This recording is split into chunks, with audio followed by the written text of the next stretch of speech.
Good afternoon. Caught you off guard. I was just scribbling notes here, but yeah, good afternoon.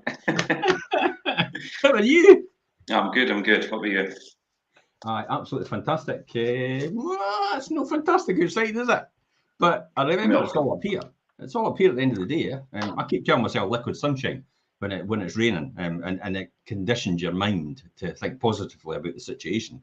And it's somewhere up there in the clouds. If you go up in a plane, it is nice and sunny just above those clouds. Remember that. Every time you go, you notice that you go up on a plane on holiday and you're it's really dreich down in the bottom, and you get above the clouds and you go, holy shit, it's brilliant up here. Yeah. It's like, why can we not just be above the clouds all the time? But then that's the mental thing. See that above the clouds? Get yourself out there, get you in the cloudy head and get all that above and all the rest of that woo-woo stuff. And it's like they're only trying to change me to motivate me. Of course we're trying to motivate you. Yeah. I mean, there is still a lot of motivation out there. I mean, although it's a dreary Monday morning, I've been on the phone to quite a lot of people this morning. I've spoken to a few new investors this morning and things as well. So everyone's very much on the go. I think people are making decisions every single day to Yeah. either to do something about their current situation. You can't just sit and do nothing. And somebody said to me, you know, if you progressively do a 1% increase all the years, you get a huge increase. And the compounded effect, if you do a 1% increase every week or something like that, it goes to about 32% overall in the year. And they says, but if you don't do that, you progressively go down to zero. And I went, no, I would argue with that and say you go down to negative. You actually go right past zero, because he was thinking about mathematically. See, this is how the programming. This is how you're programmed like this. Mathematically, he was thinking you can only go to zero. And I'm like, no, you can actually go to negative. You can completely go right under what the goals that you wanted to and be worse off the next year than you are right now because of the way you think and the way you don't act towards your goals. If you sit and do nothing, I always say, with the successful people, most successful people I've spoken to, that's been a lot over the years. Most say if you're not expanding, you're contracting. Yeah. You don't sit in the middle. That's the reality. And that's just in everything that you're doing. That's just in normal day-to-day life. That's not anything to do with a business or having property investments. That's just in generality. If you're not expanding, and I mean your knowledge, your attitude, the way you think, the way you interact with other people, create more wealth for yourself, all these different things. If you don't expand your network of people, then you tend to contract because they're away expanding somewhere else. They're not talking to you anymore because you're not really talking to them. You're not interacting with them. So you regress as a result of that, and therefore you're probably worse off next year than you are this year. Make sense? Yeah.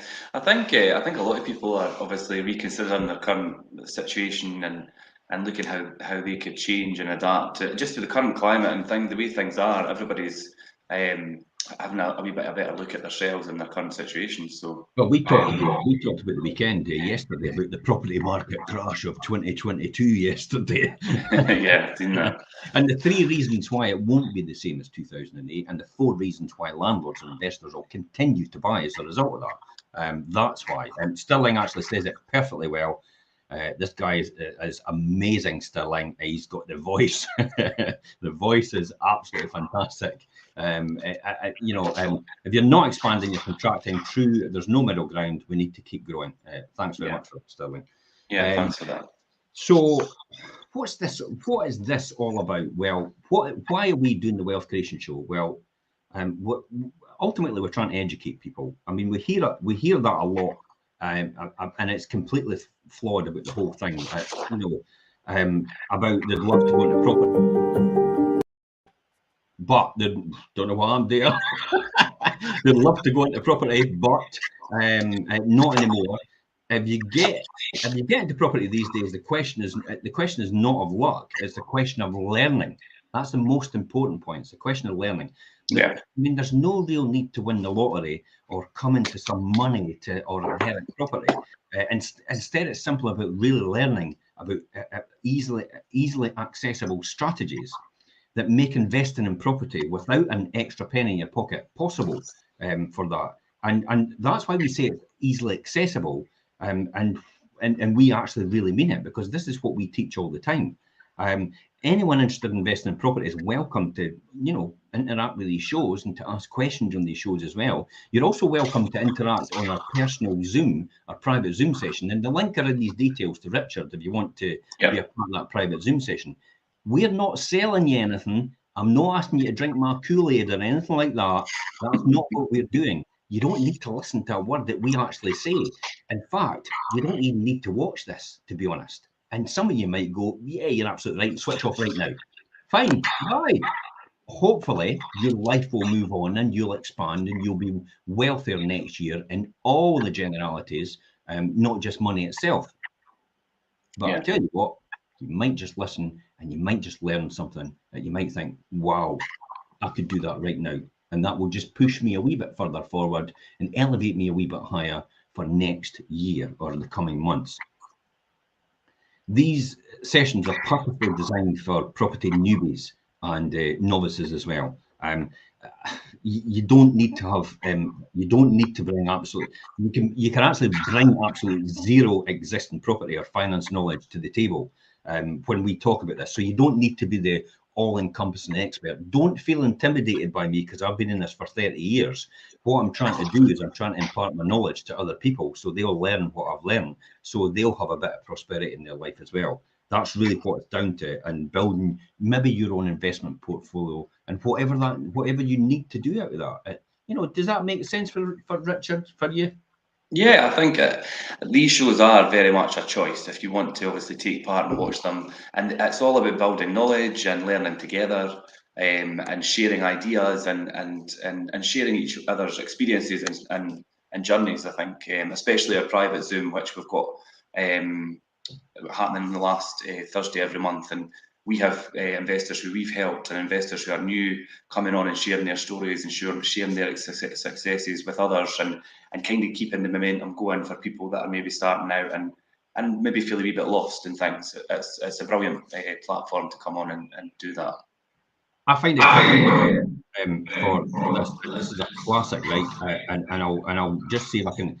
A flea has a 36-inch vertical leap. Now, if you capture a flea and put it in a jar, okay, you'll put the lid on the jar, and that flea still has the 36-inch vertical leap, okay, but it will start to jump and jump inside the jar all the time, and its head will keep hitting the top of the jar, and until he starts making adjustments, okay, and then the flea will reduce his jump just to the point where it's just enough to not hit that lid.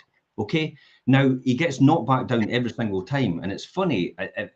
These fleas have baby fleas, for example, and the baby fleas are born with a 36-inch vertical leap. Yeah. But what you don't realise is the baby fleas watch their parents, and their parents can only jump 8 inches. So their parents actually teach them just to jump the 8 inches to miss the top of the jar. And they jump as high as their parents can jump as a result. And what we do as people, we do the exact same things in our life. We allow our existing environment to dictate to us. Mm-hmm. And this is what this is all about. It's learning to lift the lid off the jar and be able to jump out and teach ourselves, because we've all been taught only how to jump 8 inches. And that's it.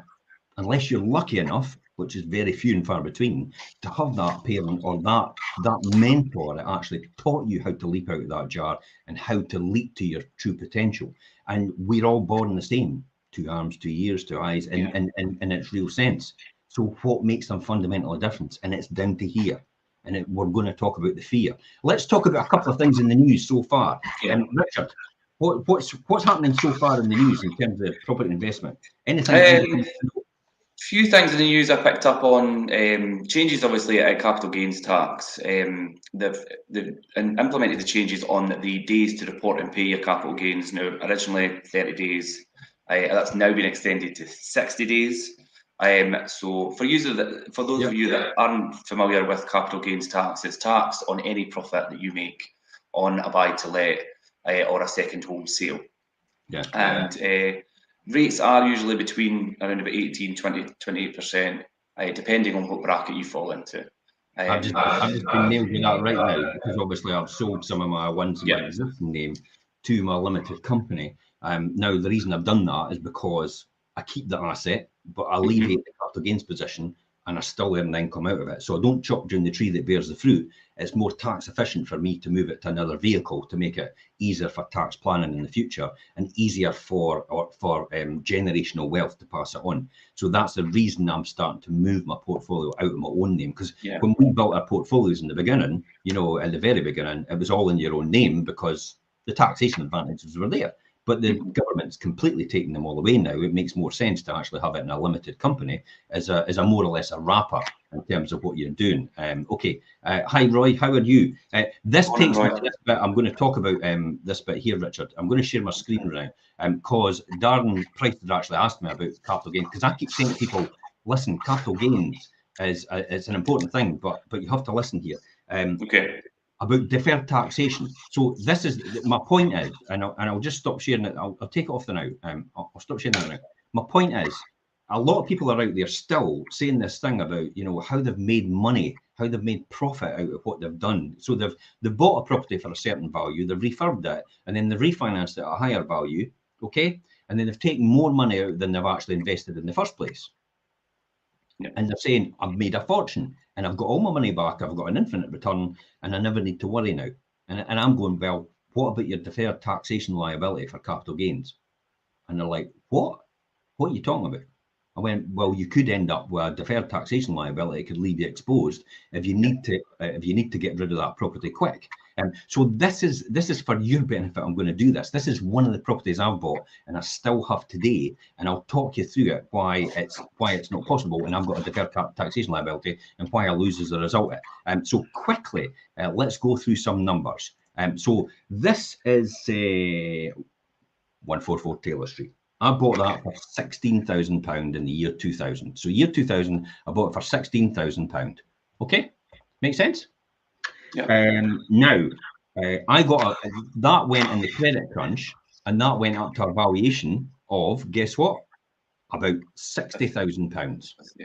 Okay, in the credit crunch. That was 2006. So I immediately ran in, and what I did was I got a buy-to-let mortgage at £50,000 because I was able to do that for that reason. So I've got £50,000 as the mortgage. Okay, so I write mortgage. Just want to make sure everybody can see this properly. Mortgage 50 grand. Okay, so the mortgage is £50,000 now, and the value of that property today. Is what's the value of that property today, Richard? For your one at 144, you're probably about 55. I think there's another one. There's another 3-bedroom on at 50. So 50,000. Yeah. Now, if the value is 50,000 still today, and it was 50,000, it was 60,000 in 2006. It's never really gone up in value. So I've got a problem here. If I'm going to try and offload this property, I've got a £50,000 property, but I've got a £50,000 mortgage. Now you might think, oh, you can get away with scot-free, but I've still got costs for real estate and lawyers and everything else to absorb into that. Plus the fact I've got a deferred taxation liability. CapEx, capital gains, cap tax. I'll just say capital gains tax, okay? Yeah. Because what happens is if I've got it sold for 50,000, right?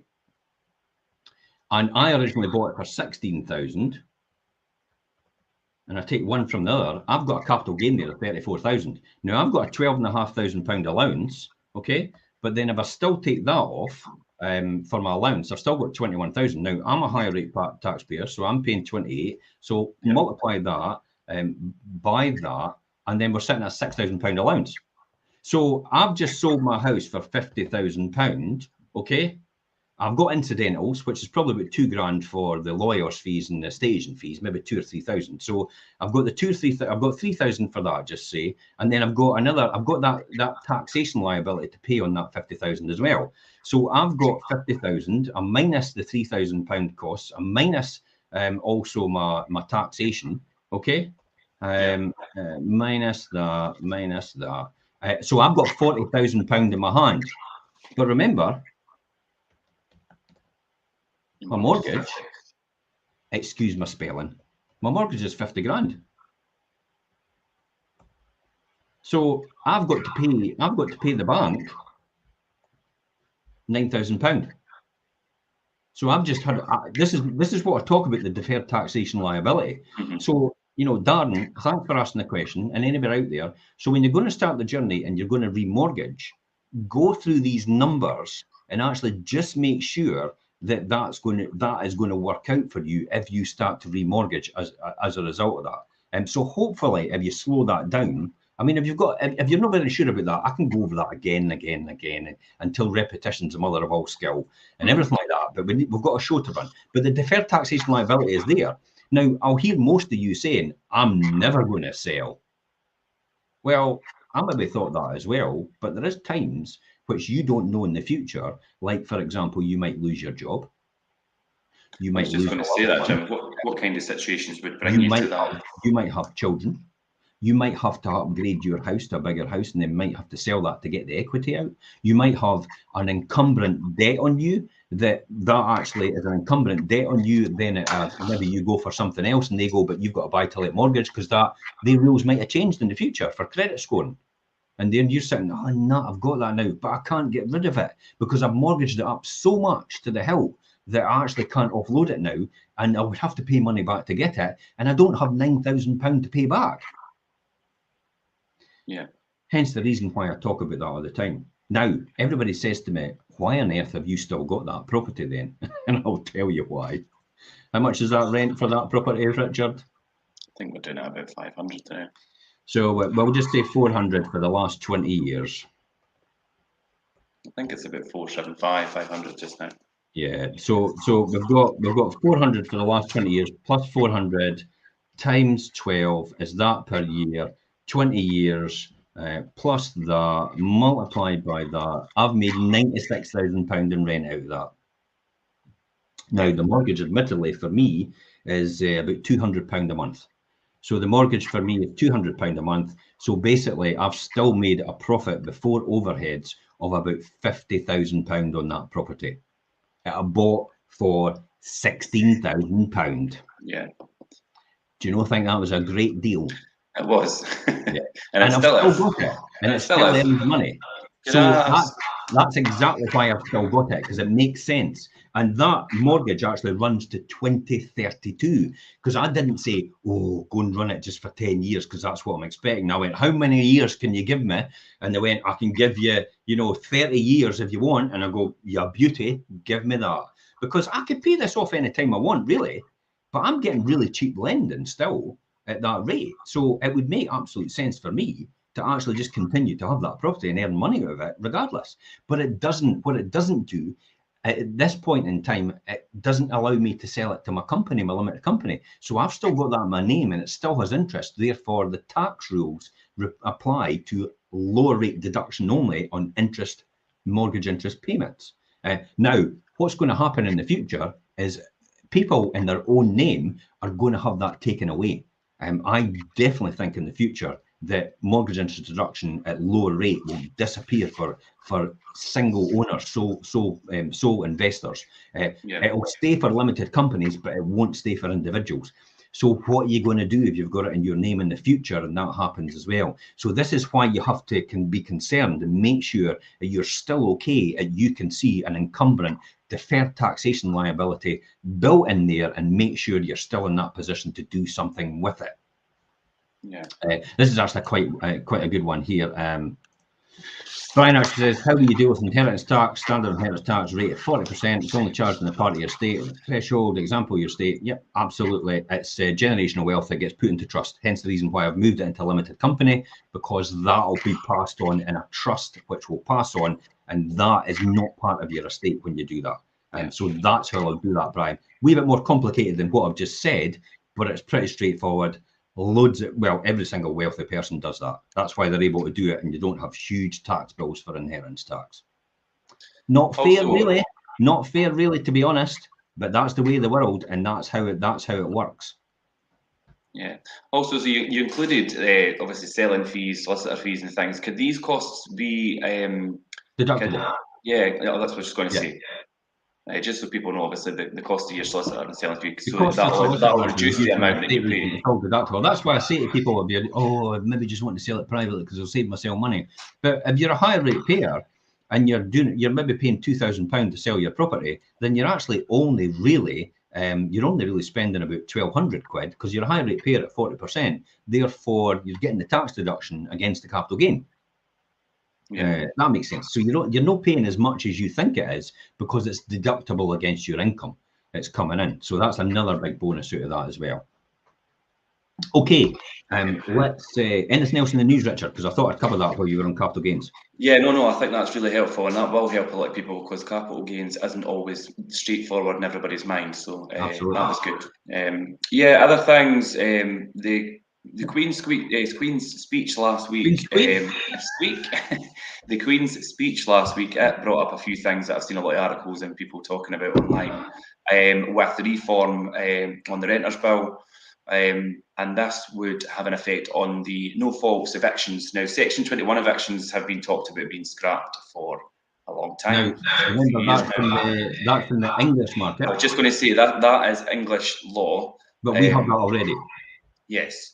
So, but obviously they're looking to scrap that down south. But they are giving renters a lot of better rights when they are asked to leave and dispute comply and on a dispute when they're complying with the terms of the lease and things. But for me, it's there's a reform on grounds of possession, which obviously giving greater powers to tackle arrears and antisocial behaviour, which I think is an important one, especially given the implications we've had up in Scotland with recent restrictions on eviction with the Coronavirus Act and things. Although that has been reverted, we do intend to see things change as the year goes on and possibly into next year. So yeah, it's inevitable. So we'll see how that is. But I just thought there was a few, but there is a lot of people talking about it online and on some groups and things. And just to make sure people are aware that there are differences between our laws and what goes on down south. Yeah, I mean, Scottish housing legislation is completely different from English housing legislation. Completely, they're two opposite ends of the spectrum.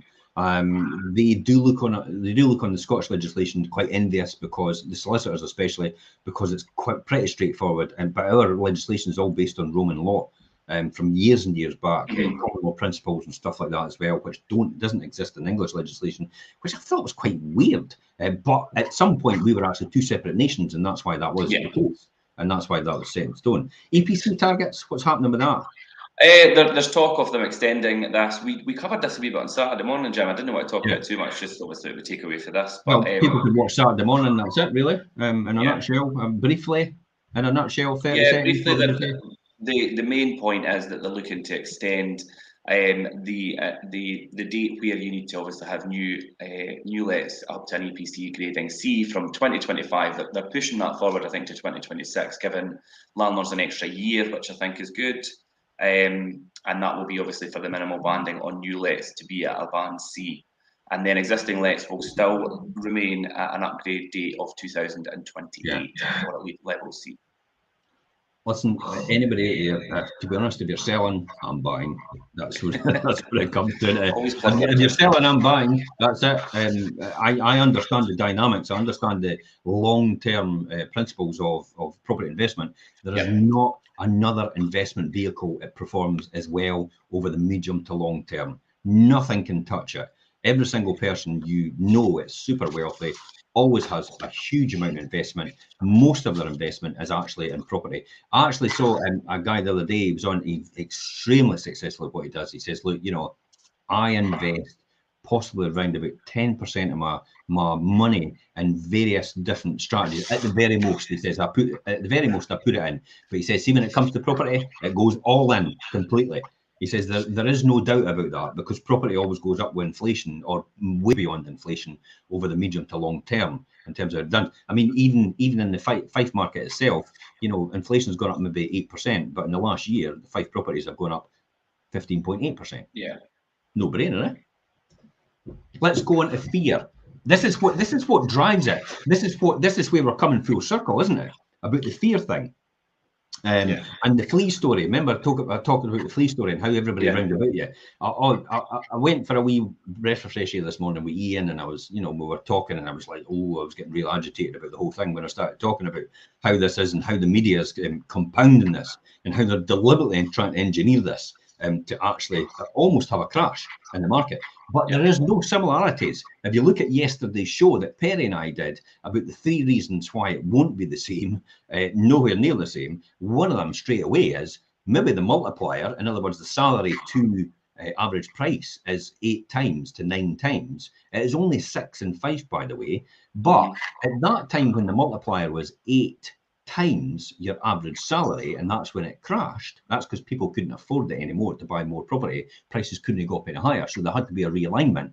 They then said at that time, they failed to say that interest rates at that time were 7% on average. At this point in time, interest rates are 1.7% on average. So proportionately, it's utter bullshit at the fact that there's a similarity between that and any other time.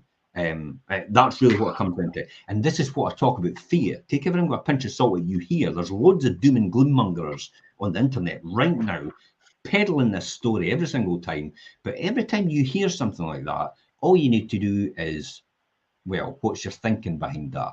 What's your reasoning behind that? Question it. Where does that come from? Yeah, pose a question to that person.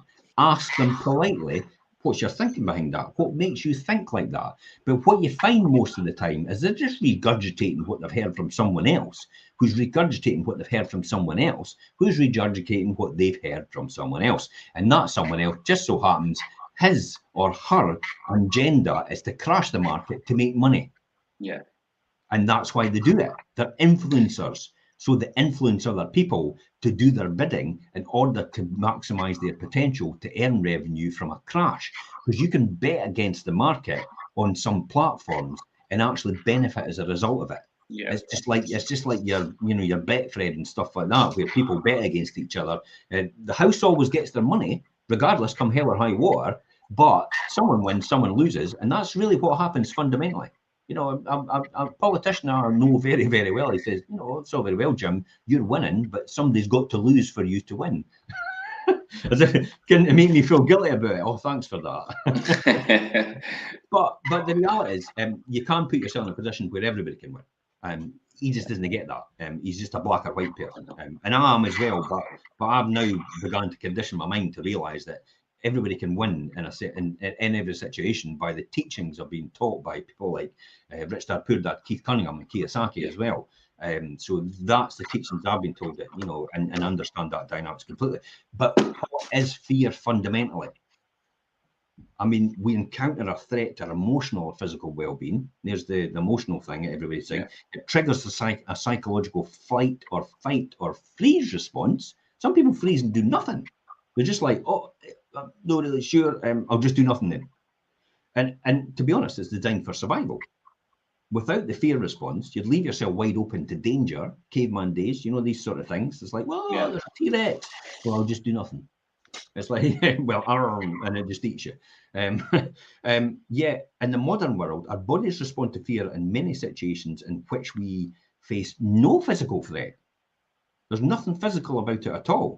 The fear is triggered by a known outside event, a loud noise, looking over the edge of a high place, or standing in front of a crowd. That's how it's triggered. When you're afraid, you feel your heart beat faster, your breath quicken, you may feel a pit in your stomach, dizzy, sweat, dry mouth. Your muscles may feel more tense or weak. As a result, your body is sending an adrenaline to your blood, to your muscles and your brain, and that's what causes it. It's preparing you to fight or flee. But it often happens in situations where we don't really need it to do either, because it's inherent in our nature as human beings. That's caveman days it goes back to, but we don't apply that to that anymore. I have Bonnie, right? Bonnie, my cat. See, when it comes feeding time, all of a sudden the cats go ballistic at each other. And it's because that same instinctual process about the hunter-gatherer thing, all the endorphins get released into their system, and they've got to fight for what they've got.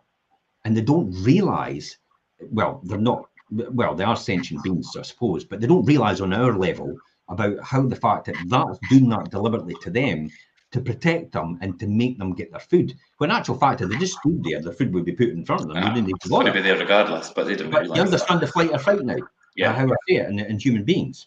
So that's typically what happens in our situation. So how do you overcome fear? And where did it all start? And it's about identifying your fears in that. Now, in the beginning, as in wealth creation, as in property, my initial fear was I wasn't very sure if I could do it. But for me, it seemed so simple. You know when something seems so simple, you think, there must be something wrong. Yeah. Now, behavioural science experiment, actually, we did this years ago. We actually stood in the high street at one point in time and gave out fivers. You know how many people it took them? Hardly any, probably, because that's just not something that you expect to be done. They had no idea, because everybody thinks it's like there's got to be a catch. There's something wrong. Why am I doing it? Why are you trying to give me a fiver? What's in it? And this is the fight or fight in here. This is this mentality. If it's too good to be true, it must be. This is what we're conditioned with. This is the flea in the jar thing. This is your parents have taught you this as well, and it's been conditioned into you. You have to break that programming. And this is what fear drives forward. So I actually thought, surely everybody would be doing this because it makes absolute sense. Now, you've seen the numbers before, how I do things, and it falls into place straight away. And then you sit and think, I mean, what do you think to yourself? Do you think, oh, God, I should get into property? Or do you think, oh, it's maybe harder than we think? Well, I mean, yeah, I mean, everybody has their own conceptions of how or where fear comes from. And I think when it comes to property investing and things, obviously, I watch what you do with your investments and obviously help you along the way while we're doing things in property sourcing and all the rest of it. And from a lettings aspect, which obviously I'm trained in and have done for a lot of years, but in terms of property investing on a bigger scale, it does raise questions with me like, is it that simple? Can it be done that easy? And would I be able to do that as easy as Jim does that? And do you know what I mean? And I know that a lot of investors feel the exact same way. And that's their barriers that they come up against. Same questions I would question myself. And people feel like it's only them, but it's not. Everybody thinks everybody's in that same mindset at the beginning. Exactly. And I think it's definitely got a lot to do with programming and the way we've been taught, and even our school systems teach us that as well. You know, only to do so much, only to. I mean, at what point do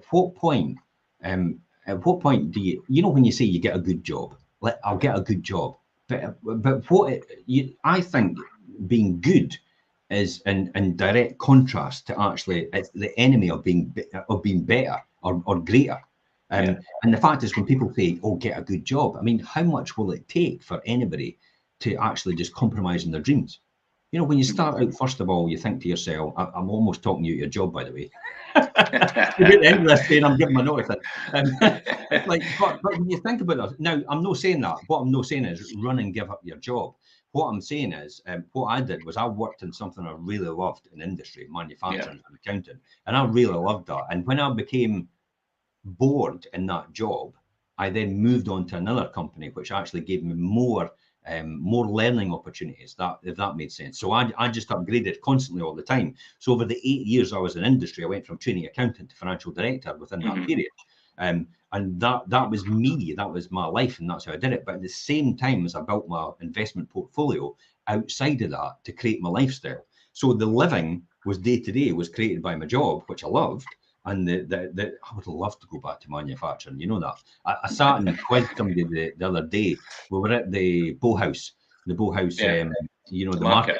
And I was talking to I think it was, she was making elderflowers, elderflower wine and stuff like that, and creations and alcoholic drinks. And I actually started to ask her, and she says, "What, I feel like you're interviewing me." And I went, well, the thing is, because I'm in manufacturing, I just love the process. I love to understand how it all works. But that's, for me, that's how I overcome fear. Because I begin to understand how it works. And I begin to understand and look at the dynamics. Ask the questions and look how it works. I think the first thing is actually learning to overcome your fear as a problem-solving challenge you can identify and challenge in order to overcome. And what is it you're actually afraid of? You know, where is the deep down seated thing? Is it just that general feeling? But can you actually localize that to what it is you're afraid of? Most of the time, people can't do that because they don't understand it is actually just within them. It's their chemicals and their hormones doing this. I think for me, and I think, and it'll be the same for other people, a lot of fear comes from the lack of understanding or not knowing how something, like you say, you want to know how something works and how it all ties in together. I think once you understand that, then you didn't have the fear of maybe doing something wrong and looking silly, because you're like, well, I know how this works, I know how to do that. But if you don't, then you obviously you're reserved to do something in case maybe you look silly, or I don't know. Well, that is one of the ones that you're talking about. You've hit the nail on the head. The fear of feeling silly. Yeah. I mean, sit quietly for a while and observe your thoughts and the feelings and your bodily sensations, and write down what actually comes up, and be as specific as you can. Consider embracing a daily mindfulness meditation as well, and to practice to give you more clarity on what drives you, and as you find your center, you'll feel empowered to confront your fears. I mean, even recognizing that fear can work to your advantage. Probably our emotions exist to tell us things. That's the key here. When you feel the fear, your soul is trying to tell you something. So remember to listen to it. If you feel overcome by stress or distracted by a subtle but persistent anxiety, it's likely a subconscious fear that needs your attention. Rather than avoiding it, don't avoid it.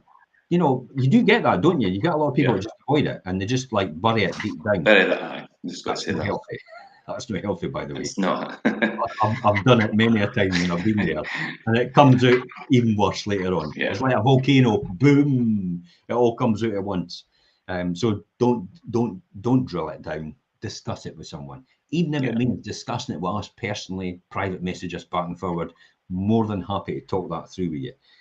When you use your anxiety to advantage and you find out that information, instead of your threat to your survival, it can ruin you, remember. So you need to overcome it. It becomes your ally if you can do that, and it's a critical source of guidance to reach your full potential. Probably the other ones is actually sitting with your fear. You know, sit for a while, and there are times for actions and times for reflection. So classic example, when I'm put in the spot sometimes, now, for example, when I'm asked to buy something, I always say, give me 24 hours to think about it first. Yeah. And everybody goes, but you'll never buy it. And I go, well, if that's the case, I'm no buying it then. Mm-hmm. If I need to buy it now, then the answer is no. Because I need time to think about it and time to reflect on what I'm doing. And that's a wee trigger for me to understand. It's like, so I don't leave myself in a position where I'm fearful and where I feel anxious overnight. Because then I've back to something I'm really sure I've actually done. And that's when you get to the next day and go, oh, what have I done? And that's what the direct selling laws were actually put in place for. The 7 to 14 days. So you're allowed that grace period where you could change. I think that's relatable, and I think as a letting agent and things over the years, I mean, there's so much to learn and to build on your knowledge in lettings. I think we're well over 150 pieces of legislation and things, and people often say to me, "Oh, you're so knowledgeable and you know so much about lettings and things." And it's like, because I've spent a long time learning about it, but I don't always have the answer. And sometimes when people come to me and ask me something and I don't know the answer, I know the right place to go and look for it. So I'll say, look, I'll come back to you. Let me go and find out the right answer for that.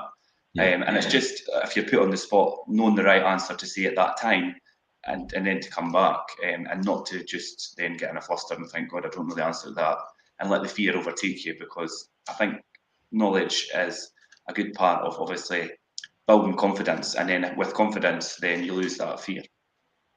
And that's why we talk about these sessions being more knowledge than anything. And if you don't feel you're ready to get involved in maybe property investing, hang on in there. Because I tell you what, at some point the penny will drop and you think, I know exactly what to do now. Because remember, opportunity is where preparation and readiness meets. That's really what it comes down to. So, you know, point of readiness is opportunity and preparation. When it meets at that point in time, that's when you're ready to go. And it might not be this point in time right now, but I tell you what, if you hang on in there and keep listening and keep educating yourself and keep learning, there'll be some point the penny will drop and you'll go, I know exactly what to do now. So acting too quickly to overcome your fear can lead to behaviours that do more harm than good, like reaching for a drink. That's the one thing you should never do, is to calm your nerves. Do not do that. That is the devil. and it becomes too much a habit. And how do I know that? Because I've been there. Indulging in comfort food, classic example as well, or even repressing the feeling entirely. Yeah. I've done all these. You know, again, we're talking about last week when we talked about our wealth creation show about my Lamborghini Huracan. It's like listen, you can learn by wisdom, or you can learn by experience. Wisdom costs less and it's less stressful. Experience is actually you go through the whole thing start to finish. So just learn by wisdom, by somebody that's done it before. It can tell you and answer all your questions you want to ask. Sit with your fears for a few minutes. Don't let them overcome you. Think about it and what is the root cause of it. What's the story you're telling yourself about why you can't overcome that fear in general? And this isn't to say that you shouldn't take action. It's just a moment of reflection that can have a great effect on overcoming the actual overall fear. In any way that is productive, deliberate, and effective. That's the key here. I would say that. And classic. Look, Andrea said that, and thanks very much for reminding us, Andrea. Same with antidepressants. They don't solve the problem. They just help you cope with it. So what antidepressants do? Here's what they do. They're neuroinhibitors, and they actually slow down the depletion of serotonin, which is the happy drug that your gut produces every single day to help your brain feel happy. It's a fuel that gets produced every single day. So what the antidepressant does is it blocks all the wee holes in the sieve where it's all fallen through, and actually depletes it at a slower rate. So you feel a lot less, you feel a lot happier and smoother during the day. Hence the reason why people have the classic example, I just feel zoned out all the time. Mm-hmm. Congratulations, you're meant to be. That's the whole point. It's actually protecting you. It's a mechanism designed to protect you. And I would argue that that's possibly, as humans, how we're always meant to feel. But we don't realize that now because we've had the lid on the jar, and we've been taught to jump at 8 inches instead of 36. And I would argue that that's actually generally how we're meant to feel. We're meant to be zoned out. We're meant to feel passive to things. We're not meant to be aggressive as human beings. But that's how society has created us, because of everything that's round about us. And because of the fear and anxiety it causes is what goes on. So just be mindful, be aware of that in yourself and within yourself in order to help yourself move forward. Yeah. Probably creating goals are a must in this, possibly. What do you think about oftentimes processes of overcoming fear becomes stymied by uninspired or elusive goals that we set ourselves? You know, do you think sometimes we put too much pressure on ourselves to succeed? I think a lot of people do that, and I think a lot of people have construed expectations of what their of themselves through other people and through other people's views. And I think that's still. I think set your own goals that you feel comfortable and that what you want to achieve, and work towards them in a way that you feel you can achieve them. And not to anyone else's expectation. I think that could put you in a situation where you feel really, obviously, where the fear could build up, and it could kind of construe how you're going to achieve your goal if you've got the thoughts of someone else's expectations in mind rather than your own. And if that makes sense. Absolutely, it does, Richard. Sometimes people, it's a classic example, people buy things to impress people that they don't like. And it's probably similar when it comes to setting their goals and aspirations. What does your life look like, and what does the life you deserve and desire look like? You know, you've got to think about these things. People often don't want to think about them because they're always taught from a young age not to aspire to too much, just in case you'll be disappointed. That's another classic, isn't it? It's like, don't aspire, don't reach too high, just in case you're disappointed. And there's a lot of people actually do that, and they don't. And whereas my mentality now, I'm programmed for this, is not, never mind the moon, let's go for the stars. And if we didn't hit the stars, we'll hit the moon on the way down. I mean, that's a classic, isn't it? Yeah. It's like a lot of things that are drilled into us when we're younger and grown up, and just society in general. We've done a show about this before, and it's like the thing, like when you stood in the high street and you're handing out £5 notes, and people are like thinking there's a catch to it, but it is because it's drilled into you. You don't get anything in this world for nothing. Do you mean things like that are drilled into you? So then that's where you automatically think, well, why are you giving me a fiver? What's And you the absolutely do catch? get everything for nothing. You've just got to believe it and expect it, and it happens. It's the laws of attraction. It works every single time. People come to you because you're successful at what you do, and they want you to help them be successful as well. And that's why it will happen, and it does happen for nothing because of what you do and who you are. There's people out there. There's 6 billion people on the planet, I think. Surely you can find 50 people that'll resonate with you or work with you. Yeah. This is what this is all about, really. You know, putting your name out there and making yourself seen, putting your head above the parapet. You might get eggs thrown at you, but who cares? I just look at everybody else that throw the eggs and think, well, it's easy to be a critic. That's fine, but stay where they are. Then I'll just move on. Just, you know, that's all the doubters and all the rest of it. I mean, your goals and everything like that. What does it look like? Is it just a someday maybe, or a plan to do actively you actively want to work towards? Is it something that's attainable that you're willing to commit to? The first step of overcoming fear is whether or not you're creating a compelling goal. This all comes back to the proper goals that you really want, not what somebody else wants for you.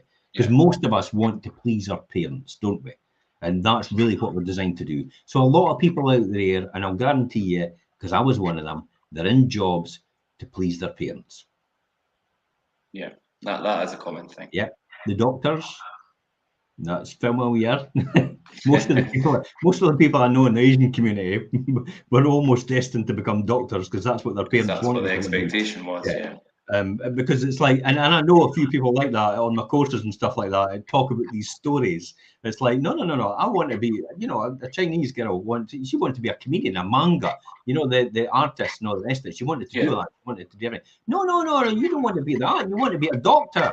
It's like, I want to be a doctor. It's like, no, mum, I do not want to. What do you want to do that for?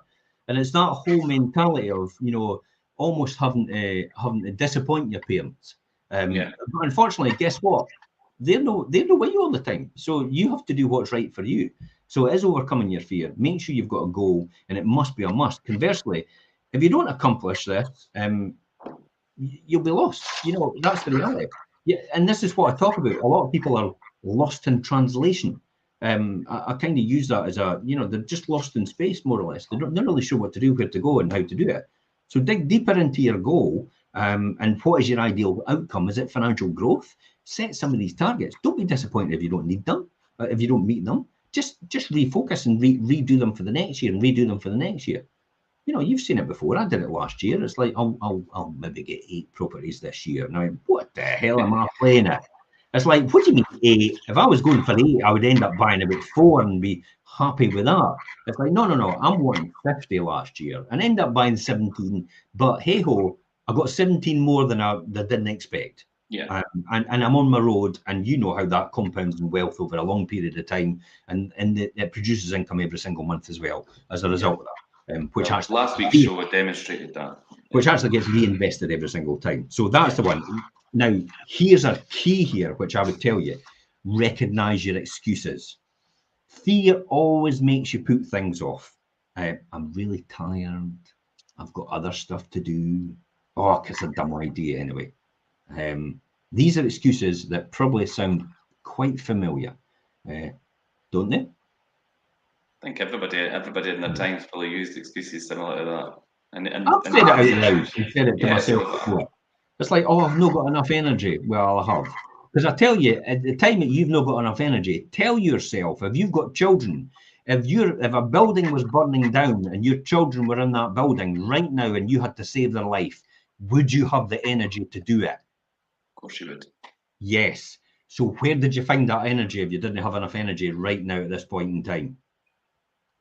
My point at hand. Yeah. If the dream's big enough or the motive's big enough, the facts don't count. That's the reality.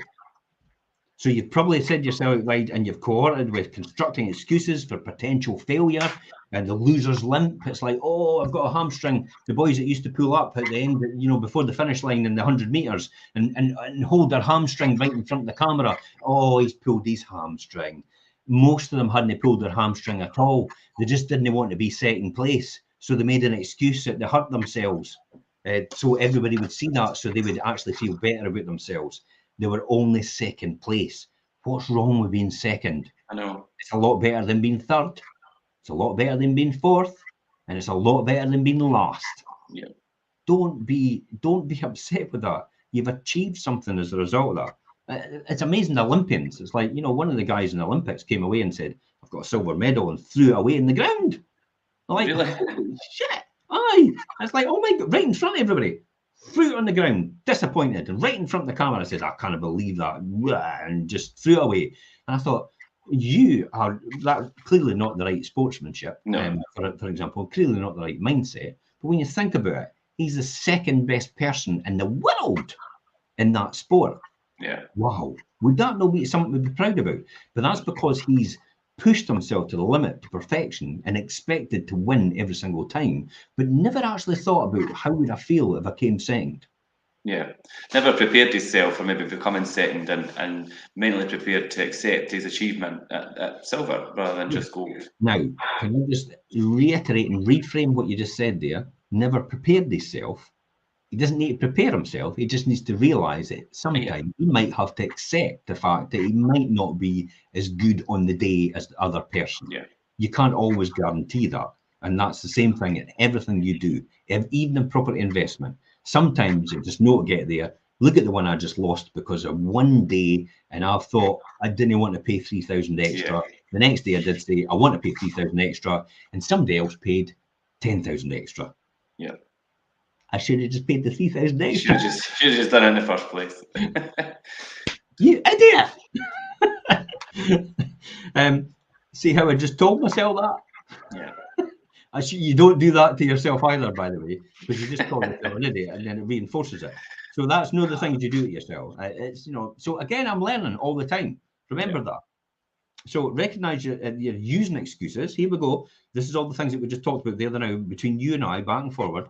Yeah. Recognize that you're using excuses. Figure out how to overcome them. You're too tired. Adjust your schedule so that you can have a better night's sleep, for example. Put the telly off an hour earlier. Go to bed an hour earlier. Get up later, just a wee bit later. It doesn't matter. If you need to do what you need to do to accomplish your goal, then what price are you going to pay for that? Some people just don't want to pay that price. Well, you'll not be that successful if that's the case. It's amazing how much benefit you could get for a good sleep. Here's the other key here. Surround yourself with success. Here's a classic.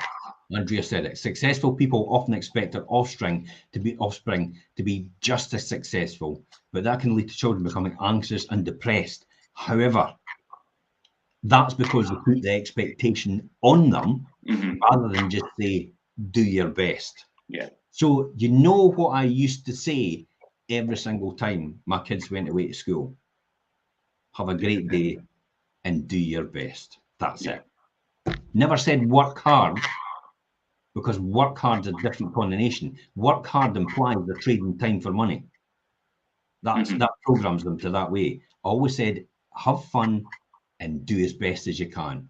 And if they came home at night and they said, I didn't really do that, I didn't really get this and I didn't really get that, I says, did you do your best?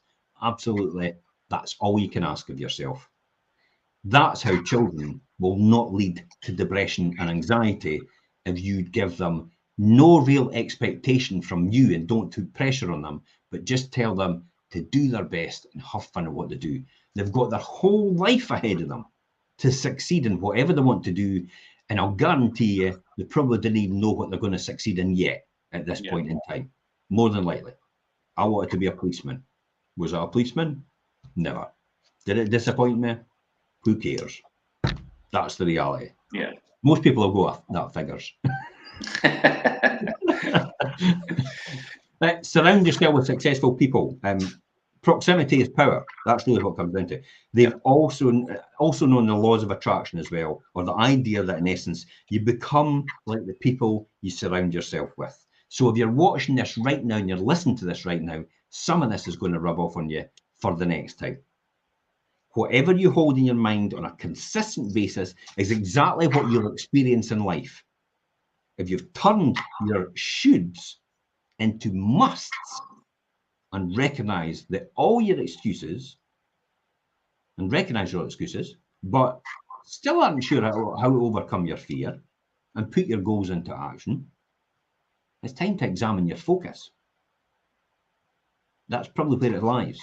Yeah. So people who are truly focused on overcoming fear and achieving their dreams surround themselves with others who have the same mindset. I tell you what, it's quite difficult to get it when you're a bit. I was saying to Ian this morning, Ken, it's not easy to try and get people at the same level. To find them, they're few and far between. That's the challenge, and I have to try and find these people in order. But I also have to be very wary that these people aren't just trying to fleece you for everything you've got. Because in essence, you know, that's why some of them are where they are, because they're good at selling courses to people like me. That's really what it comes down to. So what I'm saying is that the people that have the same mindset, these are the people who not only look up to you, okay, but who will push you to achieve your goals, and you can look up to them as well. To overcome your fear, you need to raise your standards and allow others to hold you accountable. That's a really good one. Allowing others to hold you accountable. You've got to take it on the chin. Yeah. That's really what it comes down to. Adopt your growth mindset's another one. Find an invaluable insight into pain as well. Probably visualize your goals is another one. The one that I would say most important is visualize your goals. The mental work, the mental process. Actually identifying the real reasons why you're holding yourself back, determine the must-haves in life, overcome the fear that requires you to practice these habits daily so that will lead you to the true action. Goal visualization is really important, just to visualize yourself. I mean, last week I went through the whole process. I genuinely believed and I experienced the whole mindset of having a Lamborghini Huracan. And yet I never paid 1 penny for it. And I had a great time for that whole week. I enjoyed the whole thing. I was in the car, I'd been round the car, I'd gone round the block, I'd had all the emotions, I felt all the endorphins, I felt the adrenaline rush when it took off, but I never even bought the car, and I've never even been in the car. And it never cost me a penny. How great is that?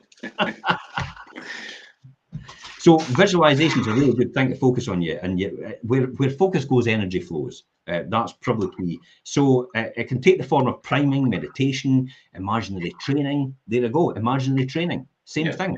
But above all else, this is the most important thing at the end here: accept that you'll fail.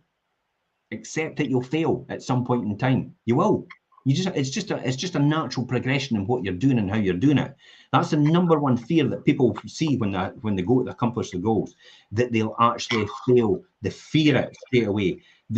But like pain, failure can teach us a lot in this. In fact, failure is often better than the teacher of success.